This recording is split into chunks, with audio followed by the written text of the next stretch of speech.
Hello and welcome. My name is Mike Green of Dr. Demographics and of Iron Forge Media. And today we're streaming in a couple different places because this is a message that is, I think, valuable for a variety of kind of businesses. Matter of fact, this is relevant, in my opinion, to just about any business, whether you're a doctor, a dentist, a gas station owner, owner of an e-commerce, doesn't matter, right? This particular topic is what I see almost honestly on a daily basis. And so I've developed this information that I call the 7 deadly sins of business marketing. And the reason I call it that is because I see it on a pretty regular basis. I see people committing one of these deadly sins.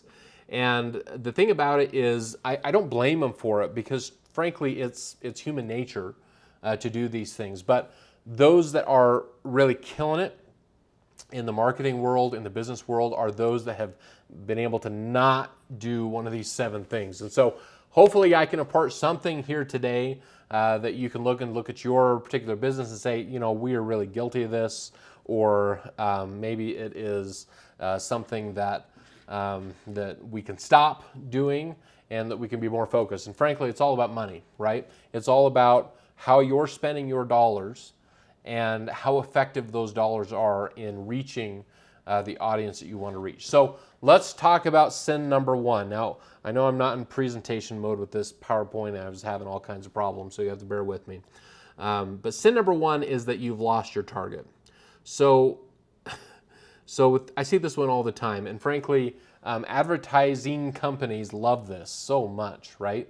Because if they can convince you to take a shotgun approach to your marketing, then all the more dollars for them. The problem is, for a business that's not super specific on exactly who they want to serve, whether that's treat or sell something to, what they end up doing is really taking a shotgun approach. So let me kind of, I tried to find a really non-offensive picture. So I think this is from the Olympics or something, but basically they're shooting skeet, right? Where they shoot the little clay pigeons out there, they're little round, they're not actual pigeons, but they're little round clay things, and they'll shoot it with a shotgun, and a shotgun shoots a really wide shot, right? So it comes out of the barrel and it just really spreads. And so if anything is within the vicinity of that spread, it's going to hit it, right? And so a lot of times bird hunters, people that are going after small game, they'll use shotguns because those animals are squirrely, right? So they want to have a wide shot so they have a good chance of hitting that target. Whereas a sniper rifle, man, they're looking at something that's maybe that small, a little teeny little target where they know exactly what they want to hit. So let's jump over to the whiteboard here real quick, if I can make this work. I'll go to the whiteboard so you can see exactly what I'm talking about. So let's assume for a second, now bear with me here, let's assume that this is you, and you are a great looking little stick figure here, and you've got this marketing budget, right? So this is your dollars that you're going to spend out of your production every month. And of course you are advertising, right? Very, very important thing. And so this right here encompasses that advertising budget. Now, doesn't matter what town you're in or what neighborhood you're in or what group of people you're trying to reach, you've got this guy here and this guy here and this little family right here. They've got 3 people in that family. That one doesn't have a head. You got this guy over here. Anyways, you've got all these different people, right? And if you're using a shotgun approach, that marketing dollars are going here, they're going here, they're going here, they're going around this guy over here, they're going to this people right here. Okay, but what if we find out that this guy right here and this guy right here, we're going to put a little crown on their heads because they are our perfect customer. They're exactly who matches our business perfectly, right? So we're going to take these 2 people, we're going to draw a little circle around them. That's our perfect target. The problem, if we're using a shotgun approach to marketing, is that this is, 10% of our dollars. This is 15%. This might use 10%. And it really gets segmented, right? So instead of putting all of our target on these 2 people, So we're a sniper, right? We got all of our energy going right at that 100%, maybe not 100, that might be real unrealistic, but maybe 80% of our marketing dollars going to exactly who we want to reach. Now, all of a sudden, our dollars become way more effective. And when I teach this concept to businesses, they often say, well, wait a second, we need all these people, right? We need them. We can't survive in a business without them. And I said the question was not who will you treat or who will you serve, it's who specifically you're targeting. Two totally different questions, right? Because of course, you're still going to capture these people, but when you're targeted in your marketing so that you're going to put an offer out there and it's specifically going to reach these people, now we've got an effective way to watch our budget. Now we've got an effective way to really mark our dollars and say, this person right here costs us $35.38 to acquire. We know that now, right? Because we're super specific in our targeting. We're using a sniper rifle. That's sin number one. Let's look at sin number two. Let's come back over here to our PowerPoint. Sin number two. Okay, let's get up close and personal here for a second. Are you looking to be saved? Are you looking for your business to be saved? So let me go back to my PowerPoint. I was trying to find a picture here of this angelic, wonderful thing descending out of the place that Thor lives, right? I can't remember what the name of it is, but across the Rainbow Road or bridge or whatever that was, and they're going to come down and they're going to save your business. And I get these calls a lot, frankly, from struggling businesses. They'll call me up and says, oh, man, my customers have dropped 35%, or they're no longer buying what I want them to buy, or we are getting a lot of people through the door, but they're not buying. And so what they're basically asking is, Mike, will you come in and save our business? Will you come in and do some magical genie stuff and save my business? No one is going to save your business except for you. You are going to save your business. You may hire coaches, consultants, marketers, these different things, absolutely. But the only person that's going to save your business is you. So something's got to change. If your customers are not coming through the door anymore, why? Is it something you've said, something you did, a product you discontinued, a political stand that you made? What is it?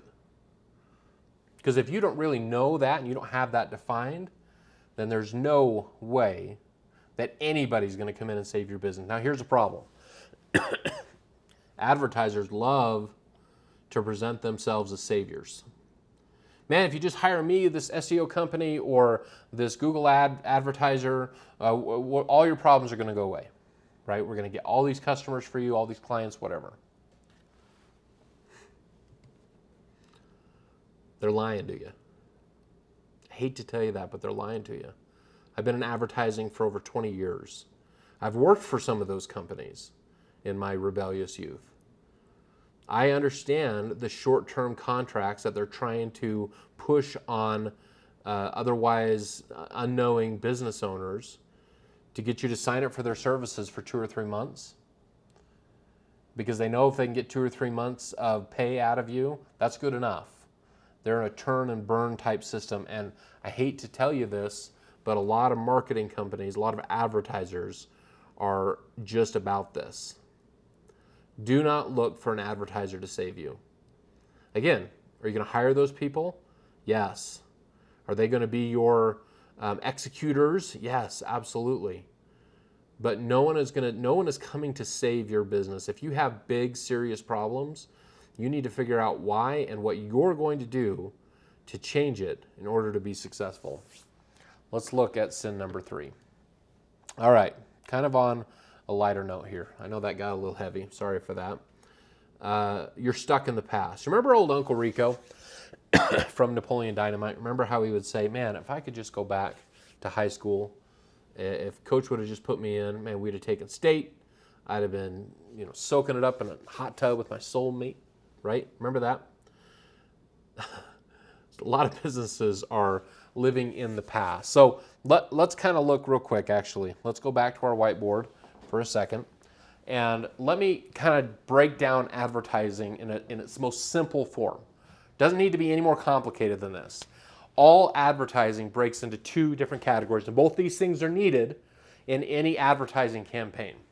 So the first thing, so this is advertising. Okay. First thing is the directive.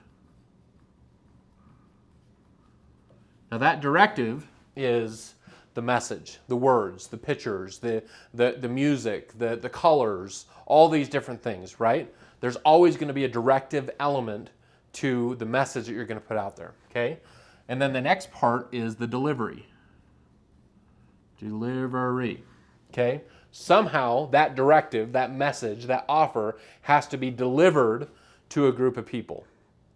Now, the thing about it is the directive and the strategy behind the directive, the approach behind the directive really hasn't changed since caveman days, right? Since we were like scrawling things on the side of a wall of a cave, things haven't changed that much. Human psychology and how we, and again, the definition of advertising, how we move somebody from one place to another, move them from a non-buying place to a buying place, excuse me, has not changed that much for a very, very long time. Okay? What has changed, however, is the delivery mechanisms that we use. So, like I say, I've been marketing for about 20 years. So let's break this up into 10-year increments. So 2000, 2010, 2020. So when I started marketing back in 2000, that was kind of before even a lot of companies had websites. It was just kind of Google was just coming on as far as in a business sense. Back then we were killing it in the newspaper. We were rocking it in the phone book. We were doing some magazines, a little bit of direct mail, right?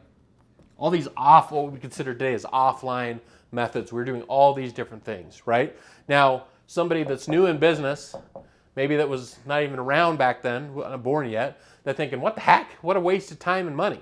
But at the time, that was where we were going to be effective, right? That's where the advertising was working. And so let's fast forward to 2010. So by that point, most businesses had a website, and that was our primary thing.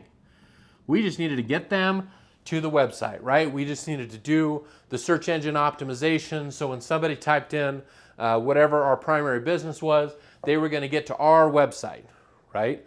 And our website was going to convince them on how they needed to choose us over anything else. And so it was all about that, right? And we did some SEO back then. We were doing a little bit of Google ads, right? That type of stuff, which really get into the online. But that we were doing still a pretty good mix of this offline stuff. Still doing some direct mail, still doing a little bit in a magazine, depending on what we were doing. We were still using that, right? We were dropping the phone book like an old dirty sock, right? And newspapers were starting to go out of business. And so we weren't doing a lot of that anymore, probably why they were going out of business. But that's where we were moving our marketing to because that was what was effective at that point. Now, today, what are we doing? Well, we still have a website, but it's really not the place that we are really delivering our primary message at anymore. Now we're doing like social media, Facebook ads, still doing some Google ads, right? We're still doing some SEO, right? And on occasion, and I'm not going to reveal the secret sauce right here, but we're still doing a little bit of direct mail, right? And making that effective. If you're interested in finding out more on that, let me know. But we're still doing that mix, right? The problem here, and the problem for this sin, is that there's a lot of people that are operating in business in 2020, they're still living back in 2000. It's the same reason why that lady that's walking down Main Street that has that crazy like 1983 haircut, she's rocking that thing, right? Why? Because in 1983, man, she was the hottest lady walking down Main Street. It worked for her big time.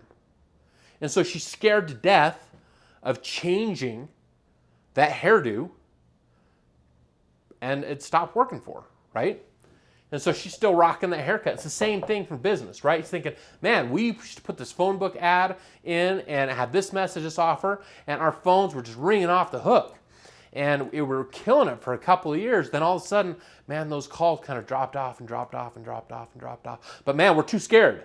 We're too scared to leave that thing, right? That offer, that message, that delivery mechanism. We're just too scared to leave that. It's a huge sin, especially for businesses that have been around for a little while. Especially for businesses like that have been in business for more than 10 years. They're spending advertising dollars, but that advertising dollars is becoming less and less effective every single year. So what happens is that the cost of that advertising grows or the effectiveness decreases. And so the cost to acquire a new customer through that delivery mechanism increases dramatically when you're in that situation. Okay, I'm not going to dwell too much more on that. Hopefully that landed for you. That made sense. That the directive is the science, right? The words that we say, those kind of things, human psychology, that's where those psychographics come in. That's the science that doesn't change. The delivery mechanism changes all the time. Let's talk about your reputation. Sin number 4, you're not managing your reputation. Your reputation. There was a quote that I heard a long time ago that was so good, and that was, if you're not managing your reputation, somebody else is. Is it your customers? Is it your competitors? Or the people that hate you, the people that love you? If you're not managing it, you're allowing somebody else to manage that reputation. If you're doing that, you're crazy. Absolutely crazy. I'll have a business owner call me and they say, man, our business is going down dramatically. The first things I do is see what their reputation is, specifically their Google reviews. And it's really easy to see if they're not being managed. And when they're not being managed, if you haven't started there, you are not going to be able to spend your way out of that problem. You're not going to be able to put enough ads or offers out there that in the long term is going to solve your problem. You might get a little boost for a month or two, but in the long term, you're not going to be successful unless you're managing your reputation.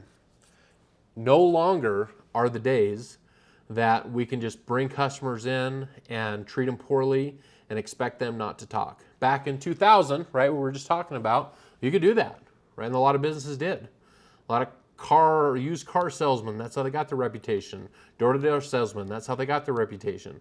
Because people could only talk to their few neighbors, it wasn't going to spread that far. Not any longer. If you're not managing your reputation, somebody else is. Okay, next one. I'm not going to dwell on this one very much either, but you stop posting on your social media. Look, here's the deal with your social media. If you're in a situation with your social media that it looks like an old broken down graveyard, meaning that at one point you had this beautiful headstone. This is a bad example, but you had this beautiful monument with flowers and it was awesome and we were super excited and posting on our social media, our Facebook every couple of days, and we had this fun pictures and we took some video of this event and we had this testimonial from our customer or patient, and then like 6 months goes by and those flowers start to deteriorate and the birds do what they do to the headstones and the grass starts growing up around it. It's not kept. What do you think your customers think when they go to that monument? What do you think they think when they go to your Facebook page? Do they think you're a thriving business? No, they don't. So again, I'm not going to dwell too much on this, other than the fact, and let me make this point very clear, that if you're spending almost all of your time and posting talking about you, talking about yourself, guess what? People don't care. Your mama cares, but nobody else cares.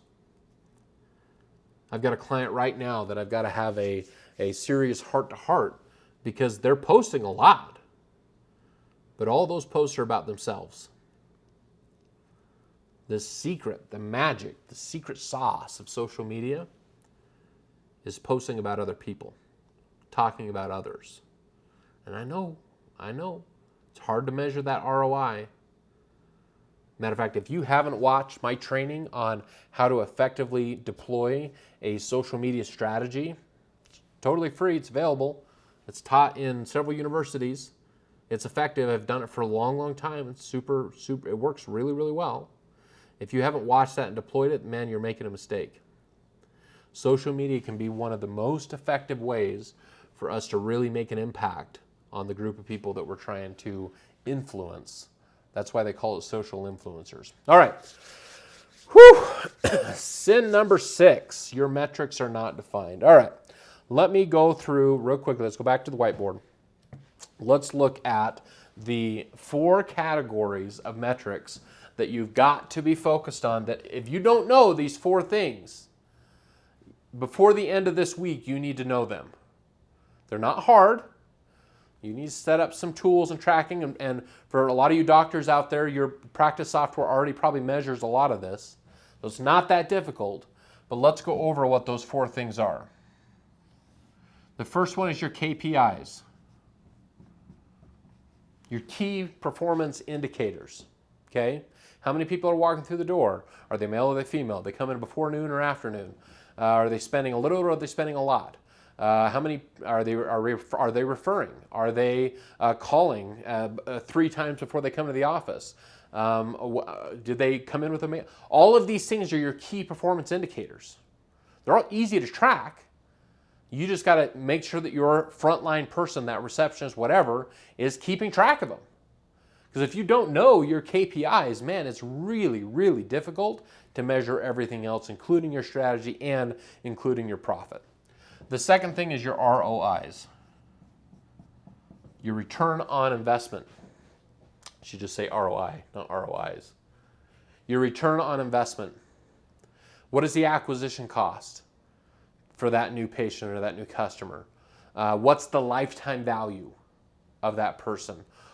How much money did we have to spend to get that person through the door? It's not really that difficult to figure out, but it's such a critical thing that frankly most business owners have no idea.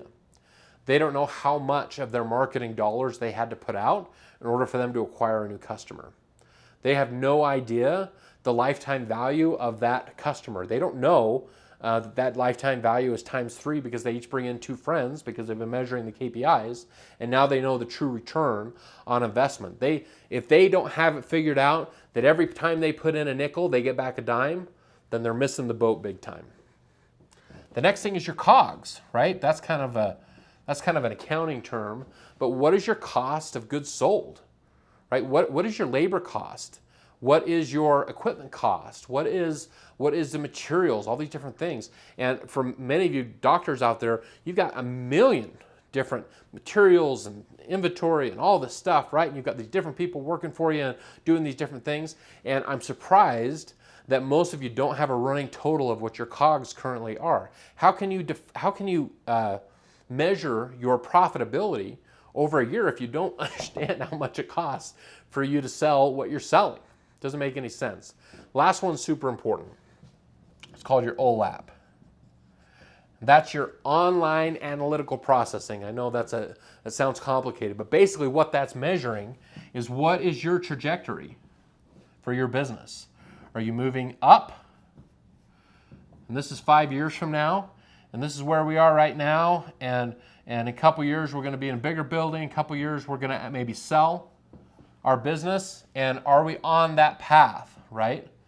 And that analytical processing helps us know these are the factors that are key for us to know, are we on the path to reach our goals?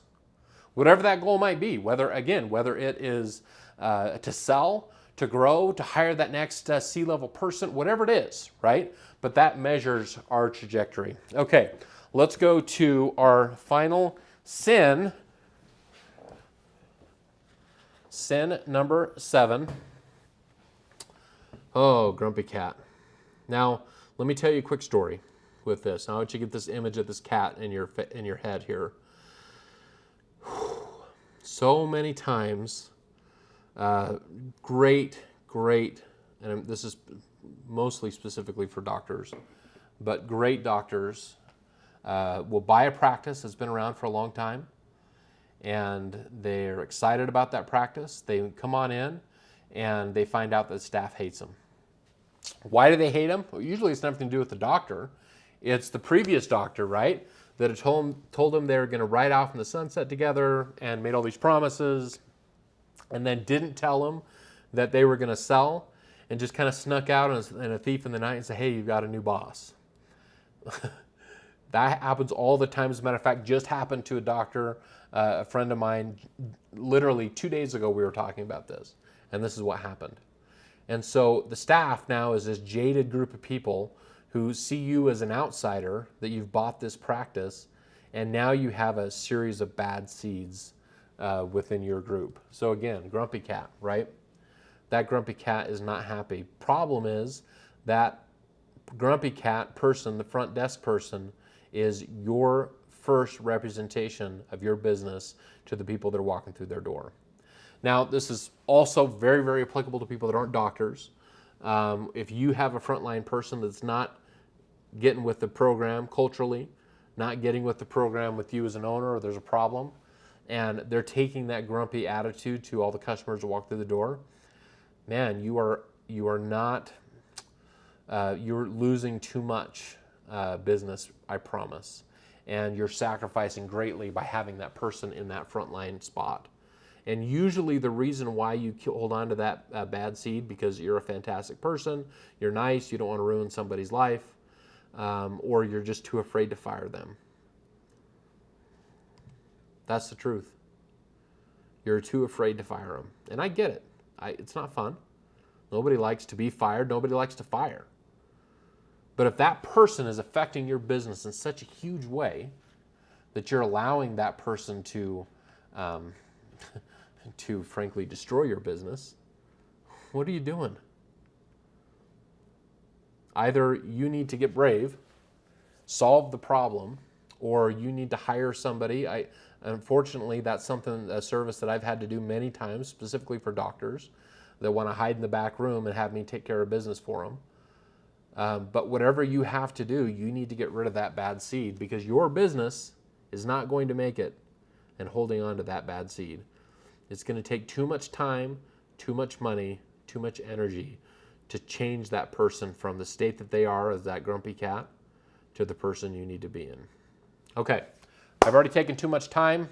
Let's wrap this up. Mike Green, Dr. Demographics, Iron Forge Media. If you want to get a hold of me, you can call me at 435-559-9016. On the doctor side, you can visit me at drdemographics.com. Email me at mike@drdemographics.com. If you're outside of the doctor realm and you need some help, you can visit me at ironforgemedia.com, or you can use that same number or email me at mike@ironforgemedia.com. With that, hopefully, one of these 7 deadly sins has resonated with you and something maybe you're doing that you can improve on in your own personal business.